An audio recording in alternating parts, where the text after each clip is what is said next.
Good evening from the News Radio, 1120 AM, 93.7 FM, KPNW Studios. I am Bill Lundun, and here we are ready to roll into a Memorial Day weekend. Hope everything's going well for you. I do the wake-up call 6 a.m. to 9, Monday through Friday mornings on KPNW, streaming live worldwide on the webs at kpnw.com. News brought to you by Dr. Michael Bratland of Chris Dental, where if you call him today, he'll see you today, and he has a special laser that he uses to clean teeth. They have that. You didn't know that. All right, so here's the wacky things going on in Oregon. Well, we had elections this Tuesday, and the turnout, pathetic. On Election Day, 19.7% of voters had turned in a ballot. Now, keep in mind, Oregon has a pretty screwy system. We actually won't know the voter turnout until probably next Tuesday or Wednesday, and nor will we have a final vote count until probably a week after that. That's because Oregon's Democratic legislative majority thinks having ballots in on the actual election day somehow disenfranchises voters because having a deadline for voting isn't fair nor equitable, even though people get their ballots 2 to 3 weeks before Election Day.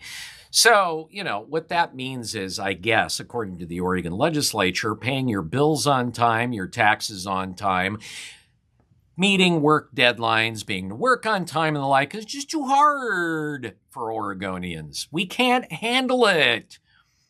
Of course, mail-in voting was supposed to increase voter turnout, as was mandatory voter registration through DMV. So, anyway, the vote, one way or the other, is going to be pathetically low. Now, of course, we have mail-in ballots.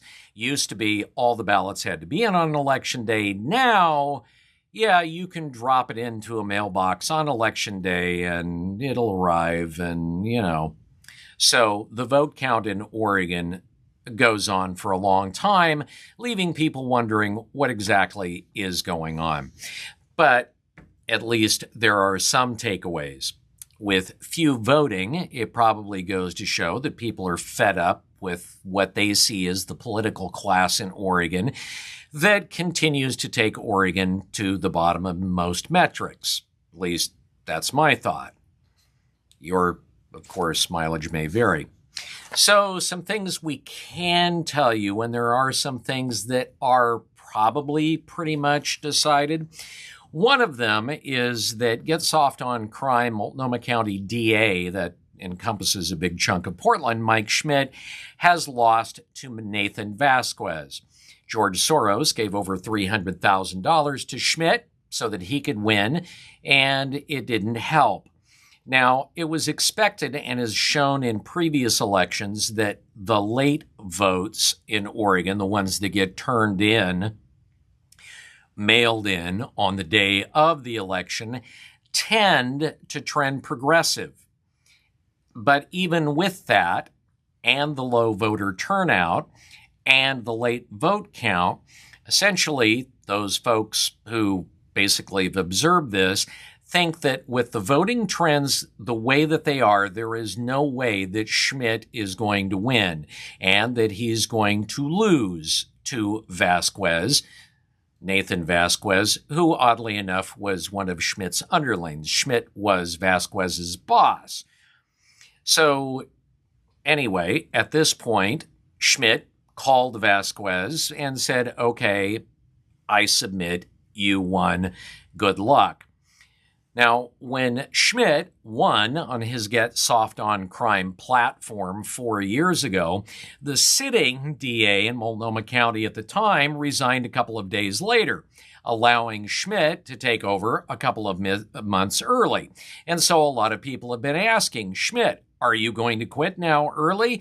And he's assured us he won't do that, to the chagrin of many who want to see him and the Schmidt show disappear.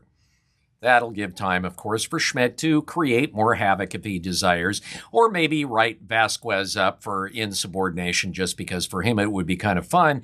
On the other hand, maybe it gives Vasquez a chance to walk down the hall, and when he passes his boss, Mike Schmidt, under his breath, he can say, "You're my bitch." All right, now, in Eugene, an interesting vote, and that would be public funding for a minor league for-profit baseball stadium. And the M's, the Eugene Emeralds, who have been in Eugene for something like 70 years, went to voters and said, "We need you to help us pay for our $90 million stadium. And we need $15 million of your City of Eugene dollars through a bond measure." And City of Eugene says, the majority said no. That number is probably not going to change, even with a couple of vote counts so far. 66% of folks said no, 33% said yes, and pretty much the trends are showing that's going to fail. Now, interestingly enough, the M's were only able to put together a few $1 million of so-called private funds to pay for this $90 million stadium, which was mostly going to end up being funded by taxpayers in one form or another. Like, for instance, the bond, the $15 million bond measure with the City of Eugene that failed. The M's had already racked up several $1 million from the legislature. Also, the hope was the Lane County Board of Commissioners was going to give them about 10 to 15 acres of the Eugene Fair and Expo Center, plus some extra money. Then you have the transient room taxes that are charged on people that rent rooms at hotels and motels in the area and rent cars. They were going to get a percentage of that money, which is supposed to go to countywide tourism, some federal dollars and the like, putting in not all that much of their own money and skin in the game. It failed. What's interesting to note, the same situation was facing the Hillsboro Hops, north of Eugene, up near the Portland area. Now, their ask was a $120 million stadium, but to their credit, they were able to put together $80 million of private funding to get that built, with the rest of it coming from a variety of, well, tax-paying sources. Now, also, the question is, do Oregonians want change, or are they going to continue to virtue signal at the polls? Well, if a look at the winners of the Democratic primaries for statewide office in the state of Oregon are any indication, probably it's going to go the way that it's always been, because you have Democratic Treasurer Tobias Reed, who already holds a statewide office, that of being state treasurer, easily winning his primary to be able to run in November for Secretary of State. He's a staunch, union-favored, rank-and-file progressive, and he will be running for Secretary of State. And then you have former Oregon House Speaker, Democrat Dan Rayfield. He won his primary. He's the D's choice to run for Attorney General. And, much like Tobias Reed, he too will protect the status quo in Oregon, which, as well, you probably know, ain't great. So, how will the people in Oregon, where Democrats and their overlords, the unions, run the state, actually vote? Change? Virtue signal? My bet, virtue signal. Nothing will change. They will vote for the same old, and we'll get what we've continued to have for a couple of decades.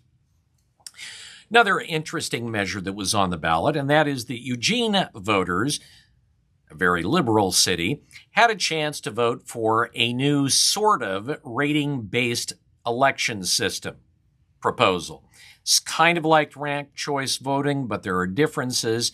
It's called the star voting system, and if the measure passed, it would have been adopted in 2 years for races locally for city council, mayor, the city's water and electric boards, and the like, starting in 2026.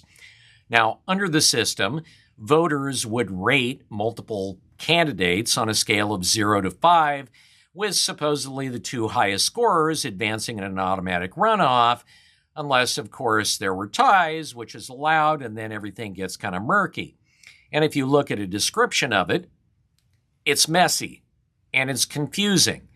And for most people, it looks like a Rube Goldberg attempt at trying to manipulate elections somehow. In initial returns, just 33% of voters actually supported it, 67% opposed it. Now, supporters of the proposal argued it would end things like spoiler candidates and electability and discourage political polarization. How? And it would also disenfranchise, well, Republicans. Why? Because, well, Democrats, of course, outnumber Republicans in the state of Oregon.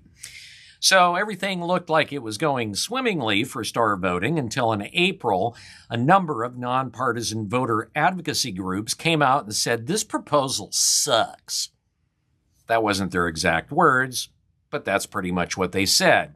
They argued this thing hasn't been tested. It's going to lead to strategic voting and voter confusion.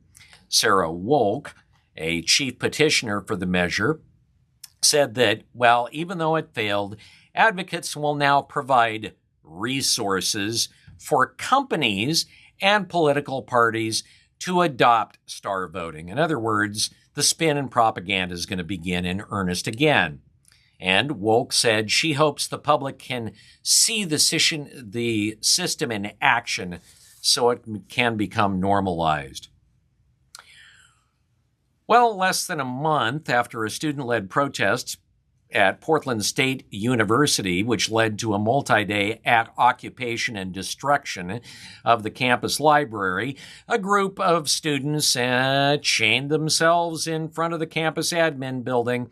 They are anti-Israeli, pro-Palestinian protesters, and the university confirmed, that they did arrest 2 students who had chained themselves to the front of the administration building. They also say they arrested a 3rd protester who was not a student and who was from out of state for trespassing at the Miller Library, the one that was destroyed, which is probably going to cost upwards of $1 million to repair because of damage done by the peaceful protesters. Now, at the University of Oregon, where almost 2 weeks ago, there was a deadline set by the president of the University of Oregon, where over 100 tents were set up in the MU Quad area. Well, 2 weeks ago, they were supposed to be gone. That's when Scholes gave them the deadline. You need to get off the lawn. Well, they haven't, and they have remained. That now encampment is scheduled to end today after negotiators, signed an agreement with university administrators last night, Wednesday. Some demonstrators were already packing up their tents last night, many of them this morning. The agreement was reached after 6 days of negotiations between the U of O Coalition for Palestinian Leaders and university officials, including the University Senate, and a number of faculty mediators, including a sociology professor who was acting as the chief mediator. And this is their, at this point, preliminary agreement. There will now be full participation for students in a task force on ethical investment, purchasing, and contracting. So now students apparently will have the power to decide how the University of Oregon will conduct financial business. What could go wrong? No adverse action is another agreement for members or groups, official or unofficial, of the University of Oregon regarding protected speech, and the end of the encampment as a mitigating factor, a favorable mitigating factor in the resolution of any potential student conduct code violations. In other words, we didn't do what you told us to do. No, we didn't leave, but let us off because, well, we're important. And the U of O has said, okay. They're going to create a Palestinian studies program and invite interested students and faculty to work with the U of O Senate's study abroad program to ensure all study abroad programs are inclusive, which I guess would imply that, they were bigoted and biased. They're going to develop a new interinstitutional exchange partnership with Birzeit University in the West Bank of Gaza. They will develop plans to host scholars and students directly impacted by the Palestinian-Israel conflict.